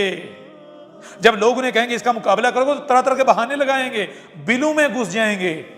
ان کا معاملہ کیا ہوگا؟ بالکل ایسے ہو جائے گا جیسے سورج کے آنے کے بعد جو رات کو آسمان پر تارے نظر آ رہے ہوتے ہیں، سورج نکلنے کے بعد ان تاروں کی اہمیت و حیثیت ہو جاتی ہے، موجود تو ہوتے ہیں لیکن سورج کی روشنی کے سامنے ان کی چمک دمک اتنی ماند پڑ جاتی ہے گویا کہ وہ اپنا وجود کھو بیٹھے ہیں۔ بالکل ایسے ہی بتایا قرآن میں، کہا کہ جب سچا آئے گا، جیسے ہی وہ آئے گا وہ اعلان کرے گا، تو چونکہ ان ملاٹوں کو پتہ نہیں نہ ہوگا کہ اس کی کیا دعوت ہے۔ کیوں؟ کیونکہ یہ استکبار کر رہے ہوں گے۔ جب سچا آتا ہے، رسول آتا ہے، تو رسول کیسے آتا ہے؟ وہ تو نیچے سے آتا ہے، انتہائی کمزور حالت میں آتا ہے، اس کو تو پہلے کوئی جانتا ہی نہیں ہوتا۔ جب ایسی شخصیت اٹھے گی اور ایک نوجوان ہوگا، وہ جب حق کھول کھول کر واضح کرے گا تو ملاٹے تو اسے ویسے ہی جو ہے وہ کوئی اہمیت نہیں دیں گے، حیثیت نہیں دیں گے۔ کیوں؟ وہ اپنے آپ کو بڑے بڑے ملاٹے سمجھ رہے ہیں، بڑے بڑے شیوخ علامہ حضرت سمجھ رہے ہیں، ان کے فالوور جو ہیں بڑی بڑی تعداد میں موجود ہیں۔ تو یوں ملاٹوں کی نظر میں وہ کب آئے گا؟ ملاٹوں کی نظر میں وہ آئے گا ہی تب جب وہ اعلان کرے گا، کھلم کھلا اعلان کرے گا۔ جب کھلم کھلا اعلان کرے گا تو اب وہ ملاٹے، ان کو تو پتہ ہی نہیں نا اس کا پیچھے کا ماضی ہے کہ بیک گراؤنڈ ہے، پوری دعوت موجود ہے، وہ تو یہ سمجھیں گے بھائی جیسے کذاب آتے ہیں کہ دعویٰ کرتے ہیں، اس نے بھی ایک دعویٰ کر دیا۔ تو اب چونکہ ان کو علم نہیں ہے تو وہ کیا کریں گے؟ وہ جوش میں آ کر، تیش میں آ کر اپنے لوگوں میں ہیرو بننے کے لیے وہ کذاب کے فتوے تو لگا دیں گے، تہمتیں ملامتیں تو لگا دیں گے، جو باتیں جو ہے معاشرے کے اندر آئیں گی ان کو پھیلا دیں گے۔ لیکن اب جب وہ آئیں گے اس کو کذاب ثابت کرنے پر، جب اس کی دعوت سنیں گے، اس کی اہل کتاب کو پڑھیں گے، تو پھر کیا کریں گے؟ پھر کیا وہ اس کا مقابلہ کر پائیں گے؟ نہیں، پھر ان کے پاس ایک ہی رستہ ہے، بلوں میں گھس جائیں گے۔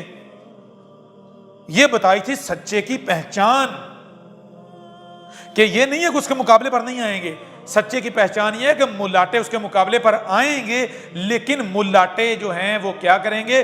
جو بکواسات کریں گے وہ اس کو کتاب اللہ سے، قرآن سے ثابت نہیں کر پائیں گے، وہ ان کے منہ کی محض ہوا ثابت ہوگی۔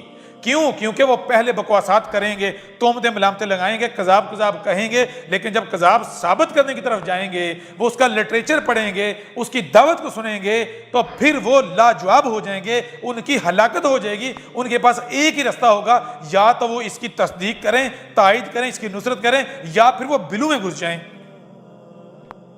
تو اب مجھے بتائیں کیا مرزا غلام قادیانی کے وقت ایسا ہوا؟ اب بتائیں ذرا۔ اگر تو ایسا ہوا تو وہ سچا تھا، اگر ایسا نہیں ہوا بلکہ اس کے 180 ڈگری الٹ ہوا تو مرزا غلام قادیانی سچا تھا یا کذاب تھا؟ اور آج یہ تو آپ کے جو سامنے بیٹھا ہوا ہے، یہ کون ہے؟ یہ سچا یا کذاب ہے؟ اب آپ خود فیصلہ کریں، خود بتائیں۔ دنیا کی کوئی طاقت احمد عیسیٰ کو کذاب ثابت نہیں کر سکتی۔ کیوں؟ کیونکہ جان لو یہ تمہارا رب تم سے کلام کر رہا ہے، یہ ہمارا بھیجا ہوا ہے، یہ جو تمہارے سامنے بیٹھا ہوا ہے، یہ ہم جو تمہارا رب ہے، میں تمہارا رب تم سے کلام کر رہا ہوں۔ اے گدھے کے بچوں، یہ جو تمہارے سامنے بیٹھا ہوا ہے، یہ دو ٹانگوں والا تم سے کلام نہیں کر رہا، یہ ہمارا وجود ہے، یہ ہماری زبان ہے، میں تمہارا رب جو خالق ہوں، یہ کائنات میں تم سے کلام کر رہی ہوں، میں تمہارا رب جو رب العالمین ہے، یہ کائنات یہ وجود جو ایک ہی وجود ہے تم سے کلام کر رہا ہوں، یہ ہمارا بھیجا ہوا ہے، دنیا کی کوئی طاقت اس کا مقابلہ نہیں کر سکتی۔ کیوں؟ کیونکہ ہم نے اسے کہا ہے اِنَّا آتَيْنَكَ الْكَوْثَرَ فَصَلِّ لِرَبِّكَ وَانْحَرْ إِنَّ شَانِئَكَ هُوَ الْأَبْتَرُ۔ اس میں کچھ شک نہیں کہ ہم نے تجھے اپنا آپ دیا ہے، ہم نے جو تو اور میں جو بیچ میں اور ہے وہ اور مٹا دیا ہے، تو ہم ہے اور ہم تو ہے۔ ہم نے تجھے کیسے ہم نے اپنا بنایا ہے الکوثر۔ الکوثر کیا ہے؟ وہ صلاحیت بولنے کی، بات کرنے کی، وہ صلاحیت جو رب کی ہے، ٹھیک ہے نا؟ تیرے اندر رب بول رہا ہے، ہم نے تجھے اپنی زبان بنایا ہے، تو ہماری زبان ہے، تیری زبان پر رب کلام کر رہا ہے، تو تو نے کیا کرنا ہے؟ یہ جو 5-6 فٹ کا 6 فٹ کا، اس کی ذمہ داری کیا ہے؟ فَصَلِّ لِرَبِّكَ وَانْحَرْ۔ بس کیا کرنا ہے؟ جو تیرا رب ہے، جو وجود اس کے لیے کیا کرنا ہے؟ سل کرنا ہے، جو ذمہ داری ہے وہ قائم کرنی ہے۔ کیا؟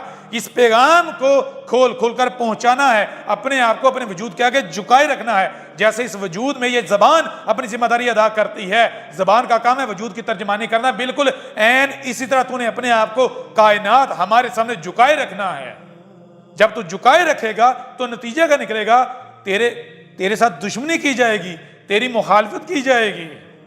جب تیری دشمنی کی جائے گی، تیری مخالفت کی جائے گی، تیرے مقابلے پر کھڑا ہوا جائے گا، تو پھر وہ مقابلہ کس کے ساتھ ہے؟ وہ مقابلہ ہمارے ساتھ ہے، وہ دشمنی ہمارے ساتھ ہے۔ تو پھر ہم نے قدر میں کیا کیا ہے؟ اِنَّا شَانِئَكَ هُوَ الْأَبْتَرُ۔ اس میں کچھ شک نہیں، جو بھی تیری شان کا دعوے دار ہوگا، جو تیرے مقابلے پر آنے کی کوشش کرے گا، جو تیرے مقابلے پر آنے کا دعویٰ کرے گا، ہم نے اس کے لیے کیا کر دیا؟ قدر میں ابتر، ذلیل و رسوا ہونا ہم نے قدر میں کر دیا ہے۔ دنیا کی کوئی طاقت تیرے مقابلے پر نہیں آ سکتی، تیرا مقابلہ نہیں کر سکتی، ٹھیک ہے نا؟ تو جان لو یہ تمہارا رب تم سے کلام کر رہا ہے۔ اگر تم میں غیرت ہے تو آؤ ذرا مقابلہ کر کے دکھاؤ، تم یہ ثابت کرو کہ یہ تمہارے سامنے تمہارا رب نہیں، کوئی کذاب ہے، یہ تمہیں ثابت کرنا پڑے گا۔ اور اے دین قادیان، اے دنیا کے غلیظ ترین گٹر، تم بھی کان کھول کر سن لو، مرزا غلام قادیانی کذاب تھا، مکار تھا، ہمارا سب سے بڑا دشمن تھا۔ اب ایک طرف وہ کذاب ہے اور دوسری طرف ہم ہیں۔ اس سے پہلے تم آزاد گھوم رہے تھے، دندنا رہے تھے، موجیں کر رہے تھے، بکواسات کر رہے تھے، ہم سے منسوب کر کے ہمارے اوپر تہمتیں ملامتیں باندھ رہے تھے، تو صرف اس وجہ سے کہ ہمارے آنے کا وقت نہیں ہوا تھا۔ آج نہ صرف ہمارے آنے کا وقت ہو گیا بلکہ ہم آ گئے۔ اب اگر تم سچے ہو تو اب آؤ مقابلے پر۔ جس رب کے چہیتے ہونے کے تم دعوے دار ہو، اب وہ رب تم سے کلام کر رہا ہے۔ اب آؤ اپنے آپ کو چہیتا ثابت کرو۔ تم ہمارے چہیتے نہیں ہو، تم دنیا کے غلیظ ترین لوگ ہو، تم ایک غلیظ ترین گٹر کے کیڑے ہو، تم ہمارے دشمن ہو، تم ہمارے بندے نہیں ہو، تم ہمارے دشمن ہو۔ اب آؤ ہمارے مقابلے پر، کیونکہ اگر تم ہمارے بندے ہو تو پھر ہمارا بندہ جو ہمارا وجود ہے، ہمارے اوپر اگر انگلی اٹھائی جائے، اگر اس کے رب کے اوپر انگلی اٹھائی جائے تو وہ بلو میں نہیں گھستا، وہ اپنے رب کو رسوا نہیں کرواتا، اپنے رسول کو رسوا نہیں کرواتا، وہ اٹھ کر منہ توڑ جواب دیتا ہے۔ اور کیسے جواب دیتا ہے؟ جو کہ حق ہے وہ سامنے والے کو لاجواب کرتا ہے۔ وہ حق ہی کہاں جو لاجواب نہ کر پائے۔ اب اگر تم کہتے ہو کہ وہ جو حقیقی رب ہے، ہمیں چھوڑو، تم حقیقی رب ہے اس کے بندے ہو، تو تمہیں ثابت کرنا پڑے گا۔ لیکن جان لو تم رب کے بندے نہیں، تم رب کے دشمن ہو، شریک ہو، مشرک ہو۔ کیا اس قرآن کو جو تمہارے دونوں ہاتھوں کے درمیان ہے اپنے لیے حجت تسلیم نہیں کرتے؟ اس کو رب العالمین کی طرف سے اتارا ہوا نہیں تسلیم کرتے؟ تسلیم کرتے ہو نا؟ تو اب یہ بتاؤ کہ کیا اسی قرآن سے ہم نے تمہارے اوپر یہ بالکل کھول کھول کر واضح نہیں کر دیا کہ مرزا غلام قادیانی کذاب تھا، مکار تھا، فراڈیا تھا، دجال تھا، رب العالمین کا اور قرآن کا، تمام رسولوں کا جو رب کے بھیجے ہوئے تھے ان کا سب سے بڑا دشمن تھا، ان کے اوپر تہمتیں اور ملامتیں لگانے والا تھا. ہم نے ثابت نہیں کر دیا؟ ثابت کر دیا ہے نا. اس کے باوجود بھی اگر تم کہتے ہو کہ نہیں وہ سچا تھا، تو پھر جان لو تم یہ کہہ رہے ہو کہ قرآن جھوٹا ہے، رب العالمین جھوٹا ہے، یا کم از کم تم یہ کہہ رہے ہو کہ یہ اس وقت تم سے کلام کر رہا ہے یہ کذاب ہے. تو جان لو اس وقت جو تم سے کلام کر رہا ہے اگر یہ کذاب ہوا تو پھر تم اسی طرح دنیا میں دندناتے پھرو گے، اسی طرح چلتے رہو گے جیسے اس سے پیچھے ماضی میں کرتے آئے، چلتے رہے. ٹھیک ہے نا. اب وہ وقت گزر گیا، اب تمہارے سامنے کذاب نہیں ہے، کوئی مرزا نہیں ہے، یہ اس وقت کا ابراہیم ہے. جیسے اس وقت ابراہیم نے اس وقت کے جو خدا تھے، جو بت تھے، جو ان لوگوں کے اپنے ہی ہاتھوں سے تراشیدہ تھے، ان کی اپنی خواہشات تھیں، اس وقت کے لوگوں کے جو بت تھے وہ اصنام تھے مٹی کے، ان پر کلہاڑے چلائے تھے. این اسی طرح آج اسی ابراہیم کی ذریت سے، اسی ابراہیم کی آل سے یہ ابراہیم موجود ہے، اسی ڈی این اے سے، ٹھیک ہے، جس کا ہم نے تم سے وعدہ کیا تھا. ٹھیک ہے نا. آج جو تمہارے بت ہیں بڑے بڑے، جو آج موجودہ دور کہ تمہاری اپنی ہی خواہشات ہیں، تمہارے اپنے ہی تراشیدہ بڑے بڑے اصنام ہیں، بت، الصلاۃ کے نام پر نماز، اللہ کے نام پر جو سب سے بڑا بت ہے،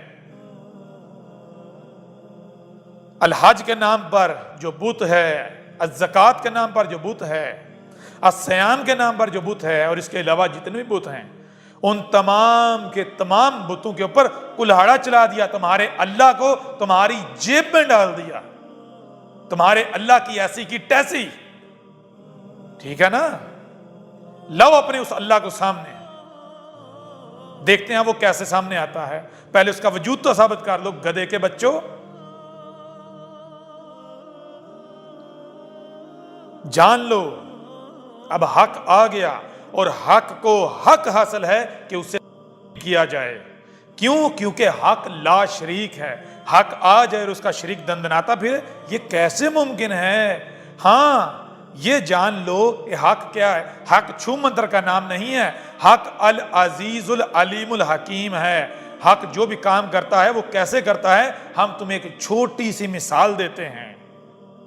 ذرا بچپن کی اپنی فوٹو اپنی تصویر سامنے رکھو اور آج کی اپنی فوٹو اپنی تصویر کو سامنے رکھو، ذرا دیکھو کوئی فرق نظر آتا ہے؟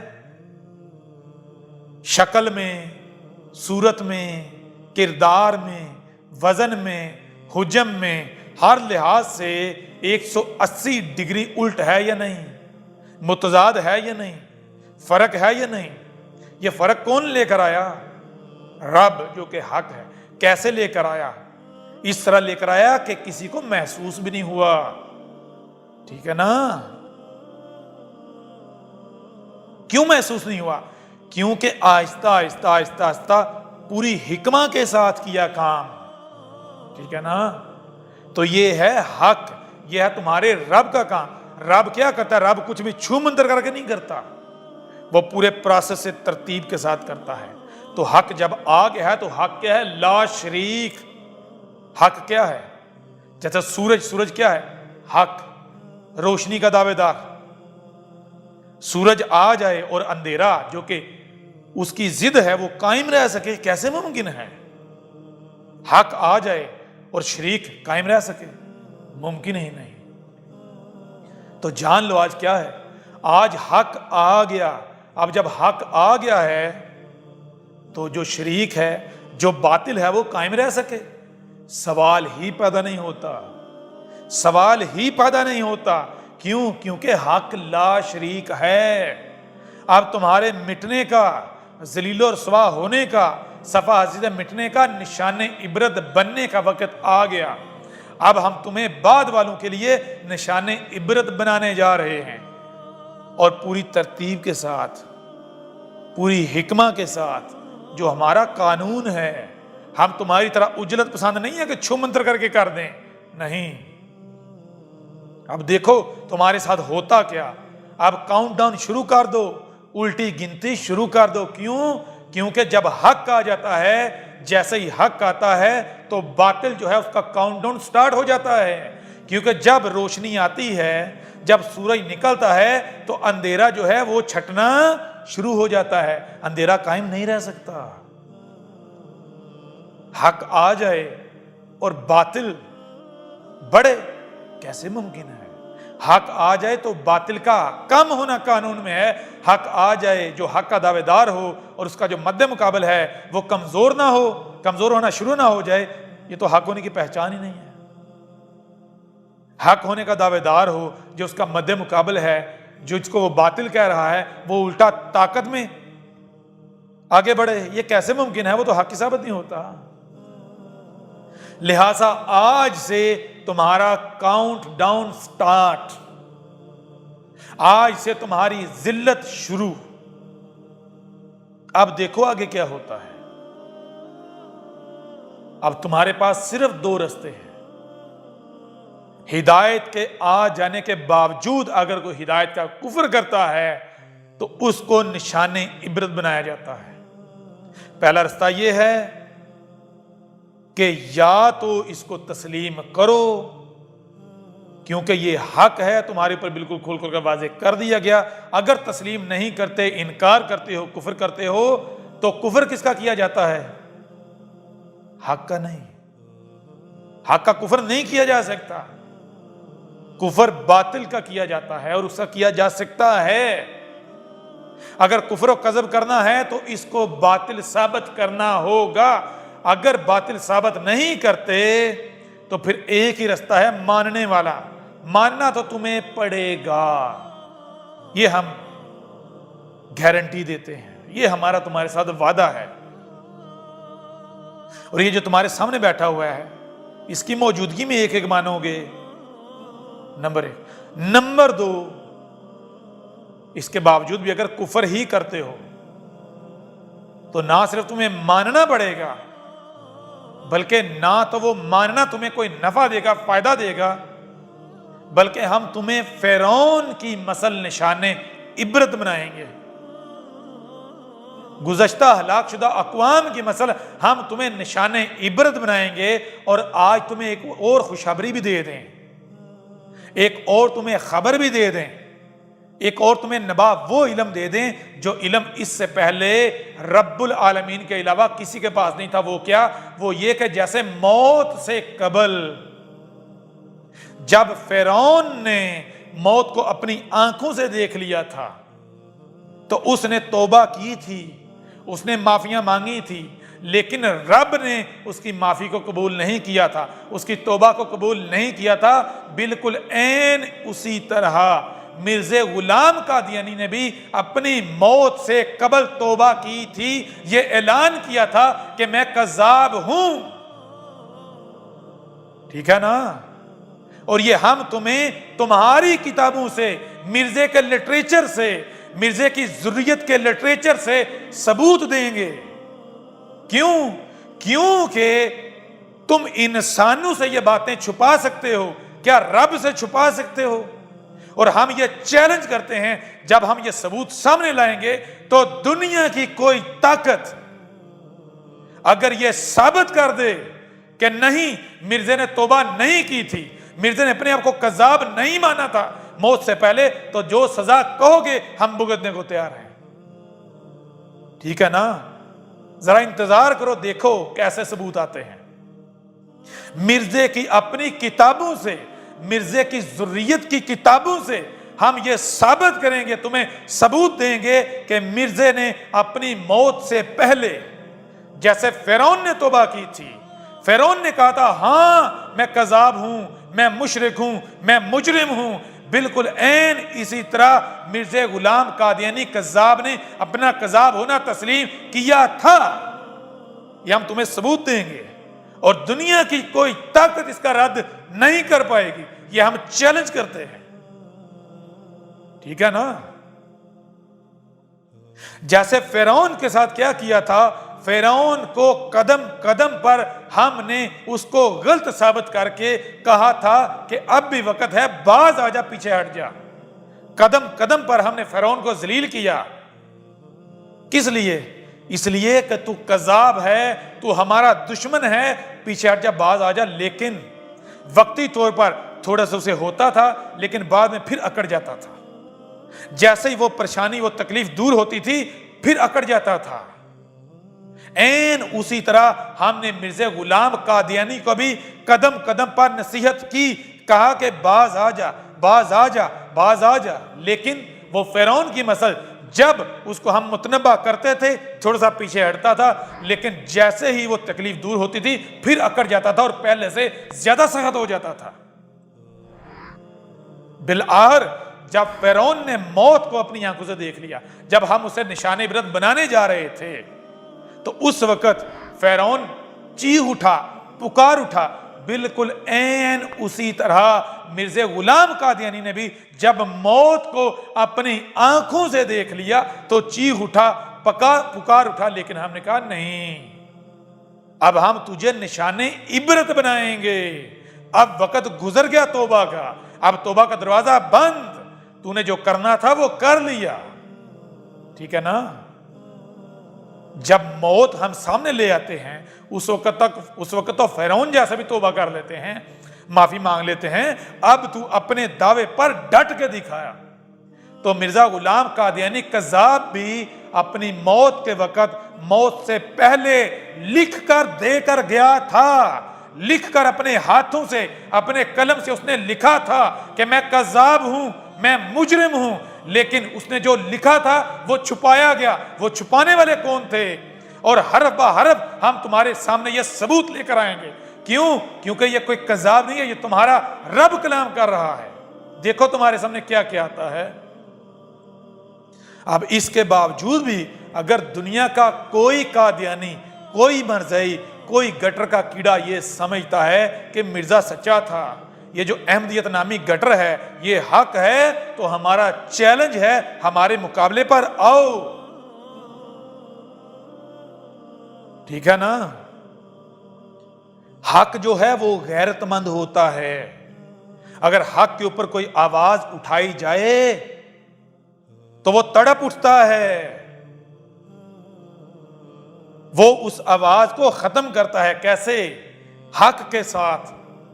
طاقت کا استعمال نہیں کرتا, پہلے زبان کا استعمال کرتا ہے. اور زبان کا استعمال کیسے؟ ہر لحاظ سے, ہر پہلو سے کھول کھول کر واضح کرتا ہے کہ تو باطل ہے, حق میں ہوں. سامنے والے کے اوپر بھی بالکل کھل کر واضح ہو جاتا ہے کہ ہاں بھائی میں ہی غلط ہوں. یہ ہے حق.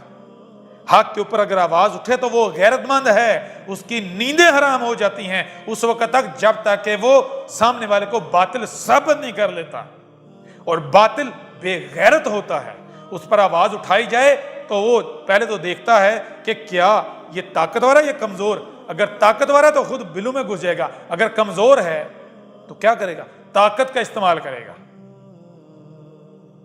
سب سے پہلے دیکھے گا کہ طاقتور ہے کس لحاظ سے, علمی لحاظ سے طاقتور ہے یا کمزور. اگر علمی لحاظ سے کمزور ہے تو کیا کرے گا؟ علمی لحاظ سے ہتھیار استعمال کرے گا غالب آنے کا. اور اگر دیکھے گا نہیں بھائی کام نہیں ہو رہا, پھر طاقت کا استعمال کرے گا. لیکن اگر سامنے والا علمی لحاظ سے مضبوط ہے, طاقتور ہے, تو پھر علمی لحاظ سے سامنے نہیں آئے گا. دوسرا طریقہ ڈنڈا استعمال کرے گا, طاقت کا استعمال کرے گا. کیونکہ یہی تو حق اور باطل کی پہچان ہے. حق کیا ہے؟ پہلے متنبہ کرنا, حجت کرنا, ہر لحاظ سے اپنا حق ہونا واضح کرنا, اس کے بعد ڈنڈا, طاقت کا استعمال کرنا. کہ جب طاقت کا استعمال کیا جائے تو کوئی بہانہ نہ بنا سکے, یہ نہ کہہ سکے کہ اگر آپ نے مجھے صحیح طریقے سے سمجھایا ہوتا تو میں سمجھ جاتا, ڈنڈے کی نوبت نہ آتی. اور باطل یہ ہے کہ پہلے طاقت کا استعمال کرتا ہے. باطل جب حق کی ضد ہے پہلے طاقت کا استعمال کرتا ہے. ٹھیک ہے نا؟ تو اب اگر تم میں غیرت ہے, اے دین قادیان, اب اگر تم میں غیرت ہے اے دین قادیان، اے مرزا غلام قادیانی کے کیڑو، اے مرزا غلام قادیانی الخنزیر گٹر کے گندے غلیظ کیڑو، اب اگر تم میں غیرت ہے تو آؤ مقابلے پر۔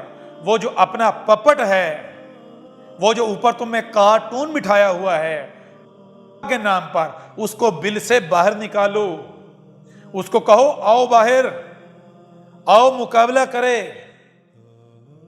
اگر غیرت ہے لیکن باطل ہو اور اس میں غیرت ہو، یہ کیسے ہو سکتا ہے؟ ممکن ہی نہیں۔ ہوں گٹر کے کیڑے اور باغ میں پھولوں کی خوشبو کا سامنا کر سکیں، خوشبو کا مقابلے پر زندہ رہ سکیں، یہ کیسے ممکن ہے؟ وہ گٹر کے کیڑے تو خوشبو سونگھ کے مر نہ جائیں،